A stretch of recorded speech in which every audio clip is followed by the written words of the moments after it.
रुक करते हैं कुछ और खबरों का और सबसे पहले अब बात करते हैं लव जिहाद कानून की। जो आज इस कानून की हम बात करें, ये अब तक अध्यादेश के तौर पर सरकार लाने की जो बात कह रही है, आज कैबिनेट की बैठक होगी और इस कैबिनेट में ये अध्यादेश लाया जाएगा और उसी के साथ ये कानून बन जाएगा।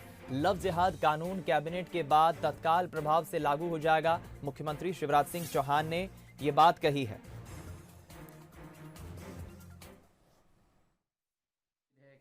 धर्म स्वातंत्र विधेयक 2020 सहित जितने भी विधेयक थे, चूंकि कोविड के कारण विधानसभा का सत्र स्थगित करना पड़ा, हम कल कैबिनेट की बैठक कर रहे हैं और अध्यादेश लाके हम इनको लागू करेंगे। चाहे धर्म स्वातंत्र विधेयक 2020 हो, जिसको आप लव जिहाद कह रहे हैं, जिसमें धर्मांतरण, लोभ, लालच, प्रलोभन और अलग अलग गलत इरादों से जो करते हैं वो हम नहीं होने देंगे। वो कानून हमने सख्त बनाया है, कल अध्यादेश के जरिए और बाकी विधेयक भी अध्यादेश के जरिए लागू कर। प्रदेश सरकार ने पिछले दिनों लव जिहाद कानून के मसौदे को कैबिनेट की बैठक में मंत्रियों से चर्चा के बाद सर्वसम्मति से मंजूरी दी थी, लेकिन कोरोना की वजह से विधानसभा का शीतकालीन सत्र स्थगित हो गया और इस कारण ये कानून का रूप नहीं ले पाया। लेकिन अब इस पर अध्यादेश लाया जाएगा। अब से कुछ देर बाद कैबिनेट बैठक शुरू होगी और उसके बाद तत्काल प्रभाव से ये कानून लागू हो जाएगा। हम रुक करेंगे, हमारे साथ दो राजनीतिक दलों के प्रवक्ता मेहमान फोन लाइन पर जुड़ गए हैं।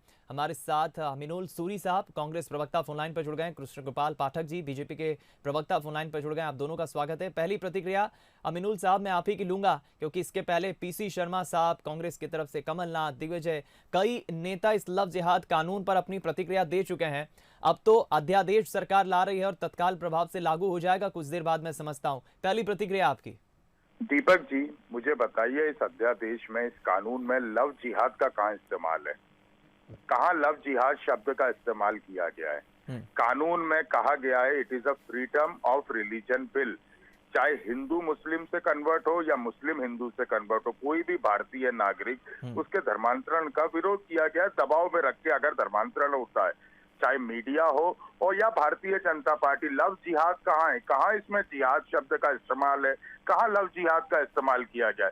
कानून दूसरा होता है, भारतीय जनता पार्टी मीडिया में आके दूसरे शब्दों का इस्तेमाल करती है, जिससे ध्रुवीकरण की राजनीति हो, विकास के मुद्दों पे चर्चा नहीं हो और जो ये करने में असफल रहे हो उससे जनता का ध्यान भटकाने का प्रयास किया जाए। मैं मीडिया से भी अनुरोध करता हूँ, इस काम में भारतीय जनता पार्टी का सहयोग करना बंद करें। कहीं भी इसमें लव जिहाद शब्द का प्रयोग नहीं है। अगर ऐसा है तो भारतीय जनता पार्टी के प्रवक्ता मुझे बता दे। पाठक साहब, देखिए दीपक जी, किसी भी इस्माइल को राकेश यादव बनकर हिंदू बहन या बेटी के साथ प्रेम के जाल में फंसाकर उसके साथ दरिंदगी करने की इजाजत नहीं दी जाएगी। इस्माइल को इस्माइल बनकर ही रहना पड़ेगा। अगर वो राकेश यादव बनकर हिंदू बहन बेटियों को अपने प्रेम जाल में, प्रलोभन में फंसाने की कोशिश करेगा तो निश्चित मानिए उसको भी सजा मिलेगी, उसका सपोर्ट करने वालों को भी सजा मिलेगी, उसके सपोर्ट में जो संस्थाएं आगे आई हैं। पर हम ये देख रहे हैं पाठक साहब, कांग्रेस इसका शुरू से विरोध करती आई है। कांग्रेस का कहना है कि 1968 से कानून तो पहले से ही बना हुआ है। अगर धर्म परिवर्तन करके कोई गलत फरेबी तरीके से छल कपट करके धर्मांतरण के लिए दवा बनाता है तो उसके लिए कानून में है प्रावधान सजा का। इसमें नया बीजेपी क्या कर रही है और बीजेपी इस लव जिहाद कानून को लेकर इतना बढ़ा चढ़ाकर क्यों बता रही है? कांग्रेस इस बात पर आपत्ति दर्ज कर रही है। देखिए, कानून तो बहुत से पहले से बने हुए थे। भारत में सभी धर्मों के लोगों को बराबरी का हक था, रहने की इजाजत थी। बंटवारे के बाद भी धर्म के आधार पर जो हमारा बंटवारा हुआ था, हिंदुओं का हिंदुस्तान और मुसलमानों का पाकिस्तान, भारत में तो सब एक तरह से अच्छी तरीके से एक छत के नीचे रह रहे थे, अपने अपने धार्मिक रीति रिवाजों का पालन कर रहे थे। तो फिर 1976 में इंदिरा गांधी ने, तत्कालीन प्रधानमंत्री ने, संविधान में रात के अंधेरे में धर्मनिरपेक्ष शब्द जोड़ने का अपराध क्यों किया? हमारे संविधान ने तो पहले से ही सबको बराबरी का हक दे रखा था। मैं समझता हूं कि कांग्रेस पार्टी की बातें कहने की कुछ और होती हैं, करने की कुछ और होती हैं। ये वही कांग्रेस पार्टी है जिसने शाहबानो प्रकरण में भी मुसलमानों को खुश करने के लिए उस महिला के साथ अन्याय किया।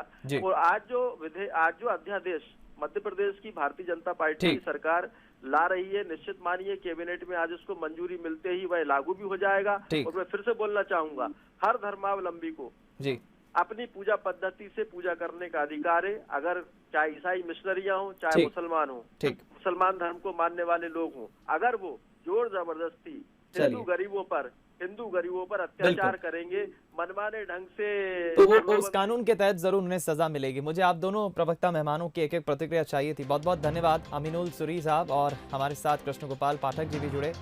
तो कांग्रेस लगातार इसके पहले भी कई सवाल उठाती आई है इस पूरे कानून पर, और एक बार फिर अब देखना होगा कि जब कुछ ही देर बाद, मैं समझता हूं कि कुछ देर बाद जब कैबिनेट की बैठक शुरू होगी उसमें अध्यादेश लाया जाएगा, और उसके बाद जैसा कि मुख्यमंत्री शिवराज सिंह चौहान ने कहा है कि तत्काल प्रभाव से ये कानून लागू हो जाएगा।